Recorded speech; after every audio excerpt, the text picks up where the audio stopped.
Hello. Justin Boyd, History 530, going over Archibald Alexander and the use of books. So starting after the American Revolution, there started to be the movement of the Second Great Awakening. The church was feeling as if a lot of people were turning away from their faith. So at this time, individuals that were involved in the churches were starting to create a movement.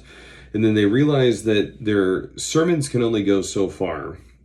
And they realized through the use of print that might be able to get to more people and last a lot longer. They realized how much more effective it could be. They saw, for instance, what happened with Thomas Jefferson in before the Revolution.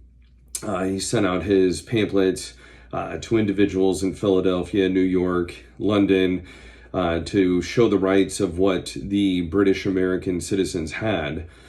So they wanted to try to utilize this method to get Christianity and the word of the faith and the church to everyone.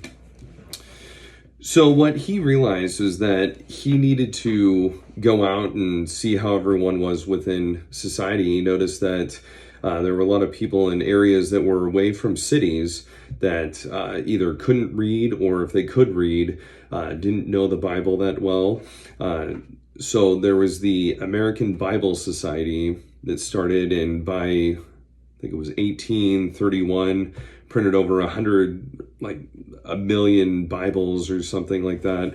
Then there was the American Tract Society. So what a tract was, it was similar to a pamphlet.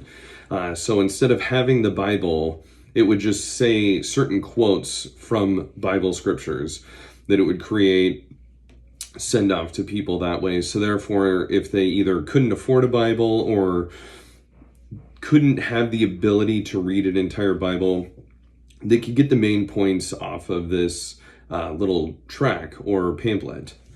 So then that was mass produced to areas that didn't have a normal library, so that they could try to get the word of God around to people. And then starting in the early 1820s, they started the Sunday school. So with Sunday school, they also had the library associated with that, where the books would try to accommodate to kids and make it not even just kids, just the normal adults and everything, to try to make it entertaining and fun. So that was the start of the whole Sunday school process. And then in this time, you had the Princeton Theological Seminary, which eventually became Princeton University.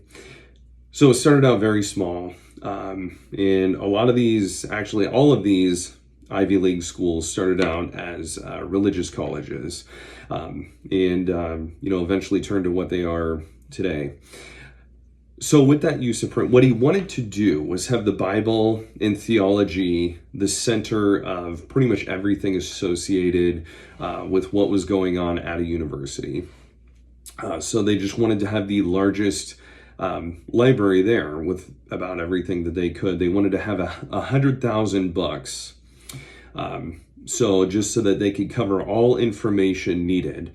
So over this time, it expanded Princeton University a lot, got a lot bigger, moved the word even more than it would. So by the effects of having the mass production that they had, definitely fueled in part the Second Great Awakening, which would have happened inevitably, but I think it exacerbated it by the use of mass production of books and Bibles, pamphlets.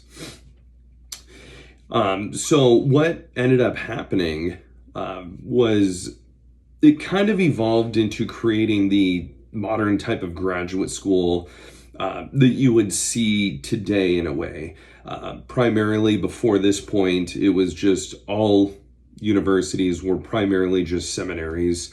And then after this, it kind of evolved into other things with this mass production and the expansion within the colleges at that time.